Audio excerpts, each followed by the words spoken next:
Good evening, guys. Today we are going to start a very interesting topic of radio navigation, which is radar. यहाँ से ना हम लोग radar के बारे में पढ़ना चालू करेंगे। तो आज का पहले इस वीडियो का एजेंडा देख लेते हैं। इसमें हम देखेंगे ना कि रडार एक्चुअली होता क्या है एंड मोस्ट इम्पॉर्टेंटली रडार का फुल फॉर्म क्या है। ठीक है, फुल फॉर्म देखेंगे क्योंकि लोग रडार रडार बोलते हैं, लोगों को इनका फुल फॉर्म ही नहीं पता है। रडार होता क्या है, ठीक है। टाइप ऑफ रडार देखेंगे और दोनों का थोड़ा सा फंक्शंस एंड फीचर्स देखेंगे। फंक्शंस एंड फीचर समझ लेंगे। साथ ही में हम लोग समझेंगे ना कि इसमें जो पल्स रडार होता है उनका टाइप क्या है एंड उनका वर्किंग क्या है, कैसे वो वर्क करते हैं। And this is going to be very basic chapter. अगर आपको ये चैप्टर नहीं समझ में आएगा ना तो बाकी का आप जितने भी प्राइमरी और सेकेंडरी रडार के इंस्ट्रूमेंट पढ़ेंगे ना वो भी समझ में नहीं आएगा। तो ये काफ़ी ज़रूरी है समझना। ठीक है, ये समझेंगे। साथ ही में हम देखेंगे कि इस रडार जो हम पढ़ रहे हैं उनका एप्लीकेशन क्या है। ओके, ये समझने के बाद हम देखेंगे कि रडार फ्रीक्वेंसी क्या है और ये रडार फ्रीक्वेंसी जो भी हम यूज़ करते हैं उनको यूज़ क्यों करते हैं, why particularly that frequency, why not some other frequency. After that we will see what is pulse technique. Okay, और साथ ही में फिर हम अस्मी के बारे में पढ़ेंगे। अस्मी भी यहीं कवर कर लेंगे क्योंकि छोटा सा टॉपिक होगा।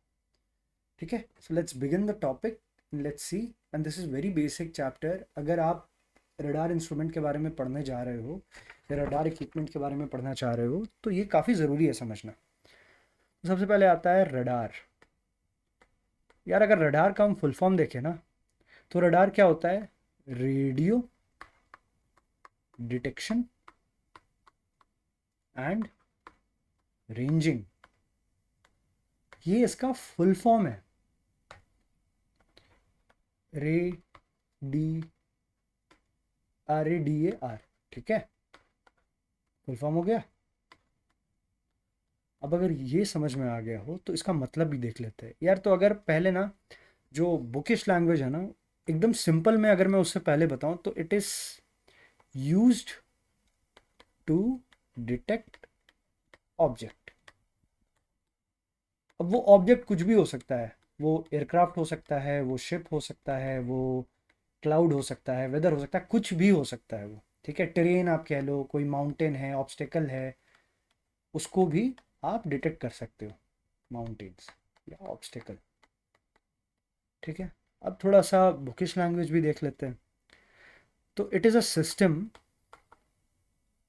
That uses radio wave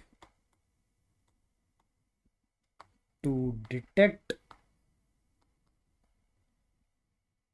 locate and track object by transmitting and receiving radio wave. ठीक है, तो ये क्या बोल रहा है कि एक ऐसा सिस्टम है ना जो आपका रेडियो वेव यूज़ करता है ताकि वो डिटेक्ट कर सके, पहचान सके, लोकेट कर सके, यानी कहाँ पे है वो देख सके, ट्रैक कर सके क्या उसका पोजीशन है, क्या चेंज इन पोजीशन हुआ किसका, ऑब्जेक्ट का। कैसे ये काम करता है, ट्रांसमिट करता है, मतलब वो रेडियो वेव छोड़ता है और फिर रेडियो वेव रिसीव करता है। ठीक है, उसके थ्रू ये सारे चीज़ डिटेक्शन, लोकेशन, ट्रैकिंग, ये सारा पता कर पाता है। अब ये समझ में आ गया हो तो हम देख लेते हैं कि रडार कितने टाइप का होता है। ओहो, so if we see the types of radar, there are basically two types of radar. Radar के ना दो टाइप होते हैं। जो पहला टाइप है जिसको हम लोग पल्स रडार भी कहते हैं, और दूसरा जो है मेरा वो होता है कॉन्टिन्यूअस वेव रडार। अब यार ये होता क्या है वो थोड़ा समझ लेते हैं। तो देखो, जो पल्स रडार होता है ना ये पल्स के फॉर्म में होता है। पल्स फॉर्म में होता है। पल्स फॉर्म क्या हो गया? तो यार ऐसे ऐसे मैंने बताया था ना ये पहले चैप्टर में, यही सिंपल समझो, ये पल्स रडार होता है, पल्स फॉर्म होता है। अब इसमें होता क्या है ना कि पल्स रडार में आपका जो ट्रांसमिट किया जाता है, ये ट्रांसमिट करता है जो पल्स रडार, वो क्या करता है, short burst, BURSTS, burst of pulses. ठीक है, ये शॉर्ट बर्स्ट ऑफ पल्सेस भेजा जाता है, और ये यूटिलाइज करता है, क्या यूटिलाइज करता है, क्या यूज करता है प्रॉपर्टी को, इको के प्रॉपर्टी को यूज करता है। और ये इको क्या होता है ना, देखो होता क्या है कि इको प्रॉपर्टी क्या हो गया, सपोज करो यहाँ से मैंने कुछ सिग्नल भेजा, यहाँ से टकराया और यहाँ से रिफ्लेक्ट बैक हुआ, ये जो टकराने के बाद रिफ्लेक्शन हुआ ना, इसको हम इको बोलते हैं। ठीक है, तो ये इको के प्रॉपर्टी को यूज करता है, जिससे वो डिले मेजर करता है, डिले मेजर करता है। और ये डिले मेजर करके वो क्या पता लगाता है, रेंज पता लगाता है। ये समझ में आ गया होगा। ये यूज क्या करता है, PRF यूज करता है। अब भैया PRF क्या हो जाता है, तो PRF is nothing but pulse repetition frequency. अब ये क्या होता है, तो पल्स रिपीटेशन फ्रीक्वेंसी देखें ना, तो सिंपल शब्दों में समझे तो नंबर ऑफ पल्सेस पर सेकेंड। ठीक है, इसको हम मेजर किससे करते हैं, ये PRF को। अगर PRF को मेजर करना है ना, PRF को मेजर करना है तो इसको हम मेजर करते हैं या तो हर्ट्ज में करेंगे या फिर पल्सेस पर सेकेंड में। इतना समझ में आ गया होगा ये पल्स रडार के बारे में। ओके, अब हम देख लेते हैं कि ये कंटिन्यूअस वेव रडार क्या है।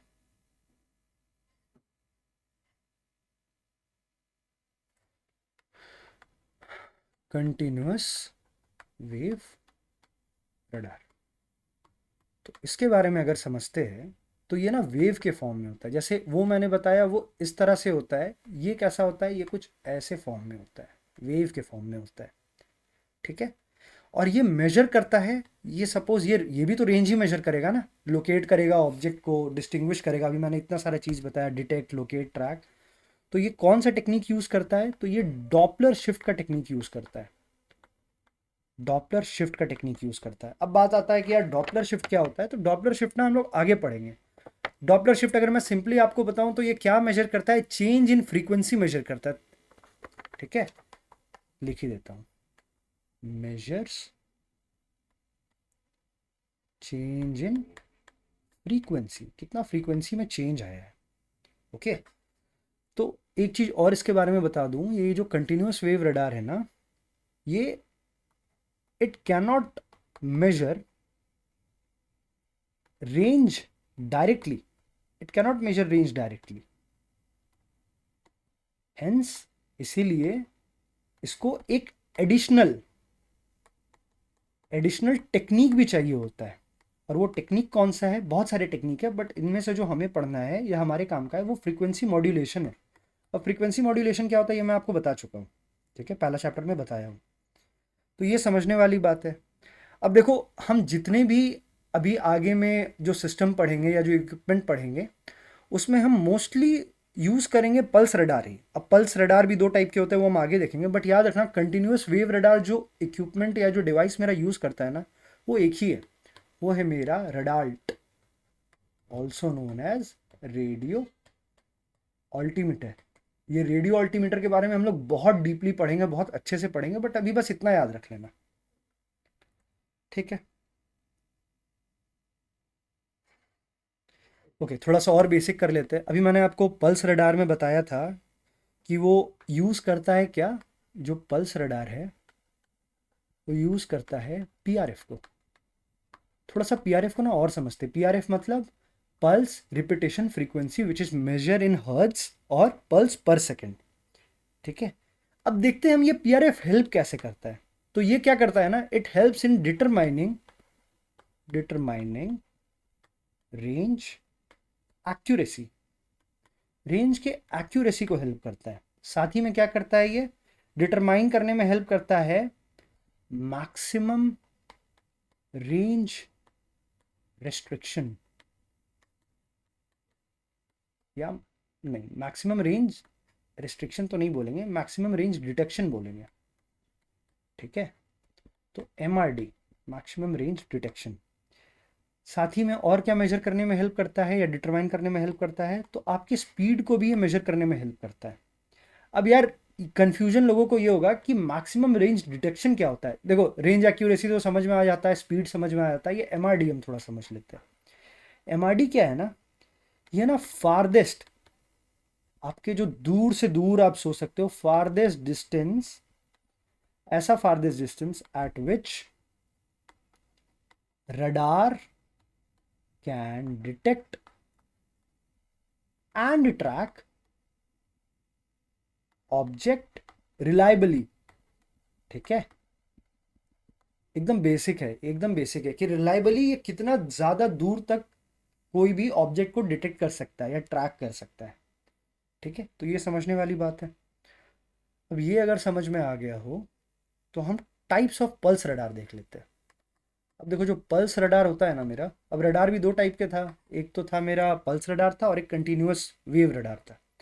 अब पल्स रडार भी ना मेरा दो टाइप का होता है, एक तो प्राइमरी रडार होता है और एक सेकेंडरी रडार होता है। ठीक है, जो मेरा प्राइमरी रडार होता है पहले हम उसके बारे में देखते हैं वो एक्चुअली में होता क्या है। तो प्राइमरी रडार में क्या होता है ना कि हम एक ही फ्रीक्वेंसी यूज़ करते हैं, एक ही frequency is used throughout. Throughout मतलब क्या हो गया यार, तो इसका मतलब सिंपली ये हो गया कि सपोज करो ये मेरा एक ट्रांसमीटर है, ठीक है, और यहीं पे मेरा एक रिसीवर भी लगा हुआ है। तो ये क्या करेगा ना, यहाँ से सिग्नल देगा, सपोज करो पल्स के फॉर्म में सिग्नल दिया, और बाउंस बैक करके ये उसी सिग्नल को रिसीव किया। तो ये क्या हुआ, थ्रू आउट आप देखो एक ही फ्रीक्वेंसी यूज़ किया और ये इको के प्रिंसिपल से रेंज ट्रैकिंग जो भी आप बोल लो पता लगा लिया। ठीक है, सेकेंडरी रडार क्या होता है ना, ये क्या करता है, रेसिप्रोकेट करता है। रेसिप्रोकेट करने का मतलब क्या होता है, एक्टिव करता है। ये काम कैसे करता है, तो सपोज करो यहाँ ट्रांसमीटर है, यहाँ पे रिसीवर है, तो ये इसको सिग्नल भेजा, पल्स के फॉर्म में सिग्नल भेजा, ये मेरा ट्रांसमीटर था and this is our receiver. Transmitter send the signal, receiver received it.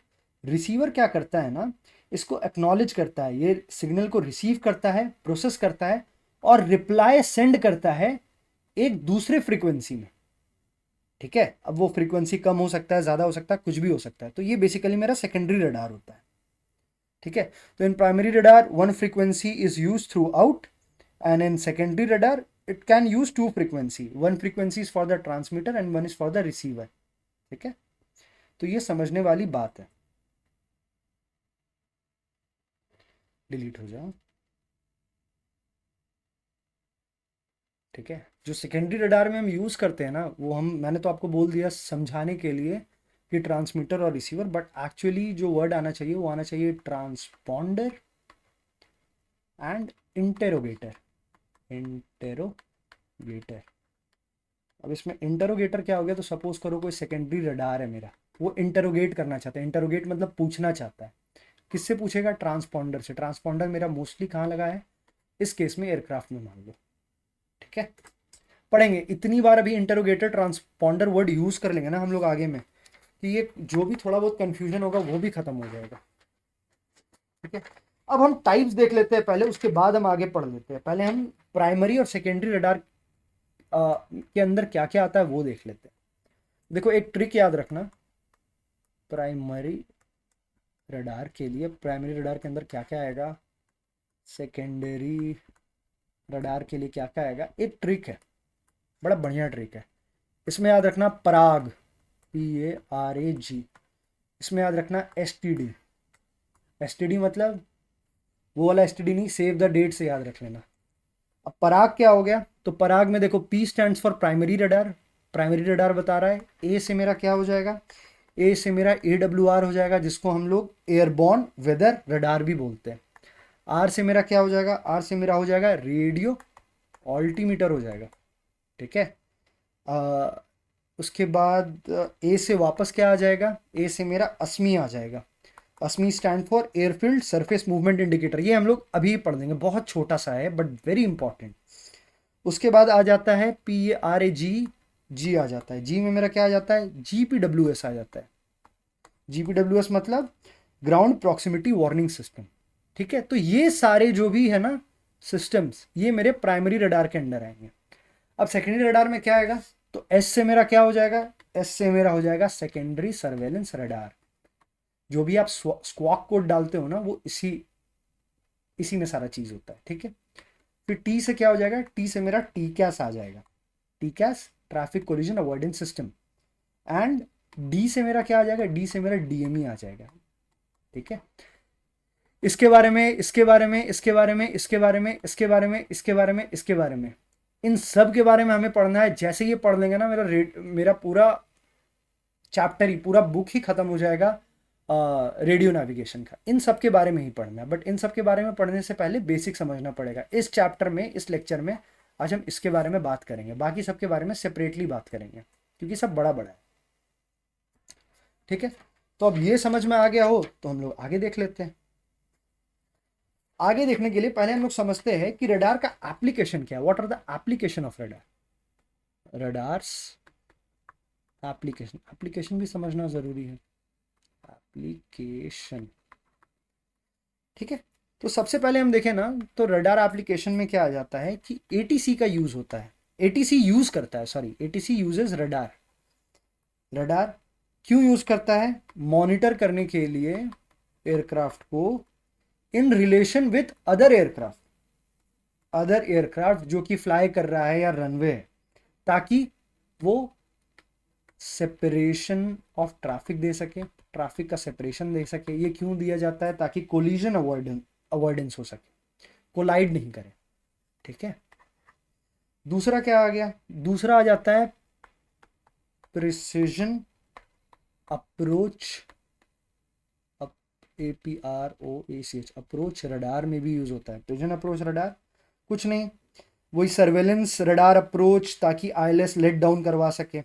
ठीक है, उसके बाद सेकेंडरी सर्वेलेंस रडार में भी यूज होता है, सेकेंडरी सर्वेलेंस रडार में भी यूज होता है। इससे क्या होता है, ATC को ना, आप जो एयरक्राफ्ट उड़ा रहे हो उसका इंफॉर्मेशन मिल सकता है। और क्या क्या इंफॉर्मेशन मिलेगा, जब हम पढ़ेंगे तो बहुत अच्छे से पढ़ेंगे, अभी बस समझ लो इसका। जैसे कॉल साइन मिल जाएगा एयरक्राफ्ट का, एयरक्राफ्ट का ऑल्टीट्यूड मिल जाएगा, एयरक्राफ्ट का स्पीड मिल जाएगा, ट्रैक हिस्ट्री मिल जाएगा, TRACK ट्रैक हिस्ट्री मिल जाएगा, डेस्टिनेशन मिल जाएगा, सब कुछ। ठीक है, और इमरजेंसी भी इससे पता लगा लिया जाता है।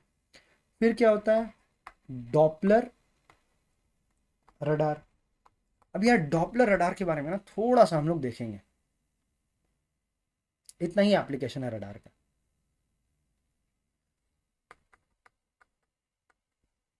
देखो ये इंपॉर्टेंट है नहीं, बस मैं इसीलिए चाह रहा हूँ बताना, क्योंकि ऐसा नहीं कि कभी आप बुक में ये वर्ड देख लो तो घबरा जाओ कि ये क्या था। ठीक है, ये एक ना सेल्फ कंटेन सिस्टम है, सेल्फ कंटेन सिस्टम है। ठीक है, अब ये सेल्फ कंटेन सिस्टम क्या आ जाता है, सेल्फ कंटेन एयरबॉर्न सिस्टम है। देखो सेल्फ कंटेन सिस्टम का मतलब ये होता है ना कि जितने भी जो नेसेसरी कंपोनेंट होते हैं ना, कंपोनेंट जो होते हैं ऑपरेशन के लिए, वो ऑनबोर्ड है आपके पास। ऑनबोर्ड है, ऑनबोर्ड मतलब एयरक्राफ्ट में है ऑलरेडी, एयरबॉर्न सिस्टम, एयरक्राफ्ट का बात हो रहा है यहाँ पे, ऑनबोर्ड है एक्चुअली। और आपको ना किसी अदर चीज पे रिलाई होने की जरूरत नहीं है। जैसे आपको एक्सटर्नल रेफरेंस में रिलाई होने की ज़रूरत नहीं है। जैसे मैं बताऊं तो सैटेलाइट हो गया या ग्राउंड स्टेशन हो गया, इसमें रिलाई होने की ज़रूरत ही नहीं है। ठीक है, सेल्फ कंटेन का मतलब ये होता है कि जितने भी ज़रूरत की चीज़ें सब मेरे एयरक्राफ्ट में है, मेरे को बाहर से किसी चीज़ में रिलाई होने की, एक्सटर्नल रेफरेंस की ज़रूरत नहीं है अपना काम करने के लिए। ठीक है, अगर ये समझ में आ गया तो हम देख लेते हैं डॉपलर रडार होता क्या है। तो डॉपलर रडार अगर मैं बताऊं ना, तो डॉपलर रडार काम क्या करता है, तो ये ना मेजर करता है, ये डॉपलर इफेक्ट पे काम करता है। It uses Doppler effect. अब ये डॉपलर इफेक्ट क्या है, तो डॉपलर इफेक्ट कुछ नहीं है, it measures change in frequency of radar wave to determine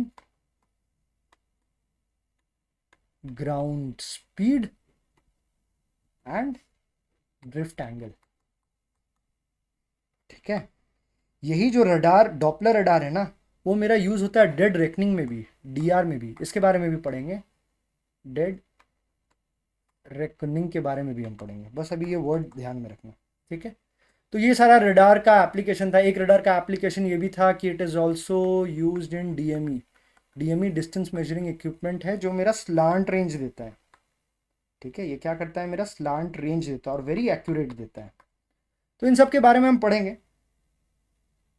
ठीक है, अब ये सब अगर आप समझ गए हो तो अब हम देख लेते हैं एक बार रडार फ्रीक्वेंसी के बारे में।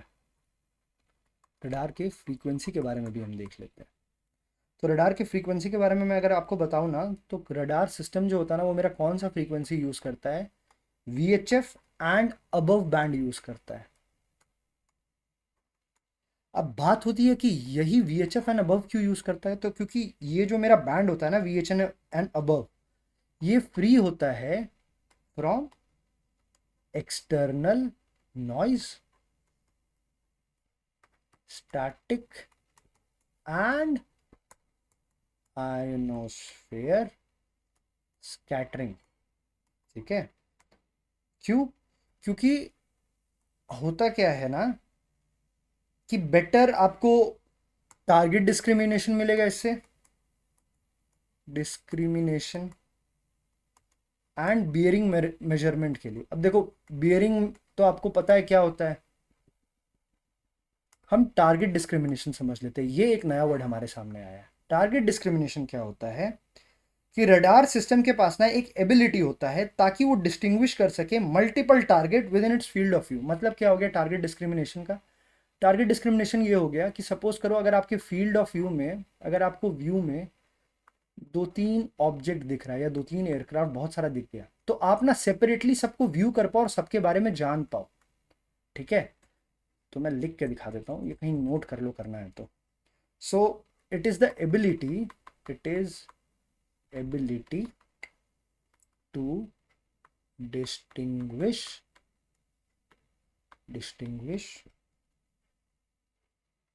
between multiple target. ठीक है, डिस्टिंग्विश कर सकता है बिटवीन मल्टीपल टारगेट, ये समझ में आ जाना चाहिए। ठीक है, ओहो डिलीट हो जाए। अब ये समझ में आ गया हो तो अब हम देख लेते हैं। पल्स टेक्निक तो हमने पढ़ लिया, PRF के बारे में पढ़ लिया, उसके बारे में सारा मैंने चीज़ बता दिया। अब लास्ट एक टॉपिक बचता है, अस्मी। अस्मी किसका है, याद करो, पराग। क्योंकि सेकेंडरी रडार में तो STD आता है, STD तो A से कहीं पे चालू ही नहीं हो रहा है, तो यही होगा। ठीक है, अब अस्मी, अस्मी के बारे में हम पढ़े तो अस्मी का फुल फॉर्म क्या है, एयरपोर्ट सर्विलेंस डिटेक्शन इक्विपमेंट। ठीक है, बहुत बार ना आप देखोगे कि अस्मी जो हम पढ़ते हैं उसके साथ ना कभी कभी ASD भी लगा देते हैं। ASD का फुल फॉर्म क्या हो जाता है, तो ASD stand for airport surveillance detection equipment. अगर मैं आपको एक बात बताऊं तो ये एक्चुअली में ASD जो है ना वो अस्मी ही है, अस्मी जैसा ही वर्क करता है, बस ASD जो होता है ना वो ज़्यादा एक्यूरेट होता है अस्मी के कंपैरिजन में। ठीक है, तो दोनों के प्रॉपर्टीज काइंड ऑफ सिमिलर ही है, बस ASD जो है वो थोड़ा ज़्यादा एडवांस है या ज़्यादा एक्यूरेट है। तो ये है क्या, पहले अस्मी वो समझ लेते हैं। अस्मी क्या है, तो अस्मी एक्चुअली प्राइमरी रडार बेस्ड है, रडार बेस्ड है। और ये क्या करता है ना, ये आपको हेल्प करता है रियल टाइम ट्रैकिंग में। ठीक है, रियल टाइम ट्रैकिंग में हेल्प करता है। और ये ना आपको एक समझो एक्सरे दे देता है, अगर एक आपको विजुअल दे देता है पूरे आपके ग्राउंड का, जो भी आपका एरोड्रोम टैक्सीवे है उसका पूरा विजुअल दे देगा। उससे क्या होगा कि रियल टाइम ट्रैफिक मतलब जो एयरक्राफ्ट्स जो टैक्सीवे में है, जो रनवे में है, जो ग्राउंड व्हीकल है, उसको आप ट्रैक कर सकते हो कि कहाँ कहाँ है, जिसके कारण क्या होता है ना, ट्रैफिक को हम सेपरेट कर सकते हैं। ठीक है, इफिशिएंट फ्लो ऑफ ट्रैफिक हो सकता है, कोलिजन आप अवॉइड कर सकते हैं, इन सब चीज़ों से। ठीक है, और ये यूज़ कौन करता है, बेसिकली ये एटीसी यूज़ करता है। ठीक है, ये समझने वाली बात है। असमी बेसिकली हम यूज़ कब करते हैं वो बता देते हैं। देखो, जब नॉर्मली तो ठीक है, पता चल ही जाता है, नॉर्मली हम यूज़ करते ही है टैक्सी वे, रनवे, ग्राउंड वे। इसका सबसे ज़्यादा काम आता है ना जब आपका फॉग लाइक सिचुएशन है, जब आपका विजिबिलिटी एकदम लो है, लो विजिबिलिटी है। अब ठंड वंड में आप सपोज करो दिल्ली चले गए, तो सुबह सुबह तो यार विजिबिलिटी इतना कम रहता है, तो आपको दिखेगा कैसे। तो उस समय हम असमी यूज़ करते हैं। असमी से क्या है ना, मेरे को ग्राउंड पिक्चर एकदम क्लियर मिल जाता है। और इसकी खास बात यह है ना कि ये मेरे को बहुत एक्यूरेट रडार डिस्प्ले दे देता है सारे वेदर में, और कोई भी कंडीशन ऑफ विजिबिलिटी हो आपको मिल जाता है। एयरपोर्ट का, एरोड्रोम का इंफ्रास्ट्रक्चर मिल जाएगा, टैक्सी वे के बारे में पता चल जाएगा, रनवे के बारे में पता चल जाएगा, एप्रन के बारे में पता चल जाएगा, व्हीकुलर ट्रैफिक के बारे में पता चल जाएगा। अगर कोई एयरक्राफ्ट स्टेशनरी है, टैक्सी कर रहा है, या लैंडिंग के लिए आ रहा है, या टेक ऑफ करने वाला है, तो आपको पता चल जाता है। खास बात क्या होता है ना, इसका जो डिस्प्ले होता है, जो आपको ये ऐसा कुछ डिज़ाइन किया है कि आपको जो इसका डिस्प्ले मिलेगा ना, वो ब्राइट होता है। ठीक है, ब्राइट होता है और फ्लिकर फ्री होता है, फ्लिकर फ्री डिस्प्ले होता है। अब फ्लिकर फ्री कैसे मैं बता दूं, भुक भाग नहीं करता है वो, जैसे आप टीवी में देखते हो। पुराने ज़माने में फ्लिकर करता था तो हम एंटीना घुमाते थे। ठीक है, तो वो फ्लिकर फ्री नहीं करता है। ओके, तो ये हो जाता है। अब इसके बारे में हम लोग, ये तो हमने इसका ओवरऑल बेसिक समझ लिया, अब थोड़ा सा एग्ज़ाम पर्सपेक्टिव से भी समझ लेते हैं कि क्या क्या इंपॉर्टेंट है। तो एग्ज़ाम पर्सपेक्टिव से बताए तो जो ये फ्रीक्वेंसी यूज़ करता है ना, अब मैंने आपको बताया कि रडार जो फ्रीक्वेंसी यूज़ करेगा VHF एंड अबव करेगा। तो ये क्या यूज़ करता है, ये SHF यूज़ करता है। SHF VHF के बाद ही आएगा। ठीक है, इसका जो रेंज होता है ना, देखो रेंज एक्चुअली में इसका डिफरेंट है। इसका रेंज में अगर बात करूं एग्जैक्टली बुक के हिसाब से, रेंज जो दिया हुआ है वो 2.5 नॉटिकल माइल से लेके 6 नॉटिकल माइल तक है। बट ये लाइट प्रेसिपिटेशन के समय में है रेंज। एग्जाम में ना कभी कभी जब नॉर्मली रेंज पूछेगा ना, तो उसमें एक ऑप्शन देगा 8 नॉटिकल माइल। आप 8 नॉटिकल माइल को टिक लगाना, क्योंकि ये जो रेंज दिया हुआ है ये हल्का हल्का जब बारिश है तब के लिए दिया हुआ है। एक्चुअली में इसका रेंज जो है वो 8 नॉटिकल माइल के लिए। ठीक है, इसमें एक स्कैनर लगा हुआ होता है। स्कैनर जो स्कैन करेगा, अरे भाई कुछ कोई स्कैनर होगा वही तो स्कैन करके आपको पूरा डिस्प्ले देगा ना, पूरा बताएगा एरोड्रोम का हालचाल। तो वो जो स्कैनर रोटेट करता है ना, जो स्कैनर रोटेट करता है वो कितने आरपीएम पे करता है, तो याद रखना 60 आरपीएम पे वो रोटेट करता है। ठीक है, इसका जो पीआरएफ होता है ना वो कितना होता है, तो वो 4000 से लेके 20,000 तक होता है। 20,000 पल्स पर सेकेंड, या फिर हर्ट्ज में भी हम इसको बोलते हैं। ठीक है, इसका जो फ्रीक्वेंसी रहता है मैंने आपको SHF बता दिया। पर्टिकुलरली अगर बताऊं SHF के अंदर कितना होता है, तो 15 से 17 गीगाहर्ट्ज का होता है। ओके, इसके हिसाब से अगर आपको फ्रीक्वेंसी पता है तो वेवलेंथ आप निकाल लोगे, जो कि मेरे ख्याल से 1.76 और 2 के बीच में आएगा कुछ। ठीक है, इसका वेवलेंथ ऐसा ही कुछ निकलेगा, ये देख लेना। बस यही इसमें समझने वाला बात है। और बहुत नैरो बीम ये यूज़ करता है, एक चीज़ याद रखना, it uses very narrow beam, narrow beam. ठीक है, इतना ही इसमें समझने का है, इससे ज़्यादा इसमें कुछ समझने का भी नहीं है, कुछ याद करने का भी नहीं है। ये आपका बेसिक हो गया। ओके, नेक्स्ट चैप्टर हम लोग जब प्राइमरी रडार के बारे में पढ़ेंगे तब और थोड़ा हम लोग इन डेप्थ जाएंगे। बाकी अभी रडार का जो आपका बेसिक था, या रडार का इंट्रोडक्शन के लिए जो चैप्टर का रिक्वायरमेंट था वो यही है। ठीक है, the end and to be continued. Okay.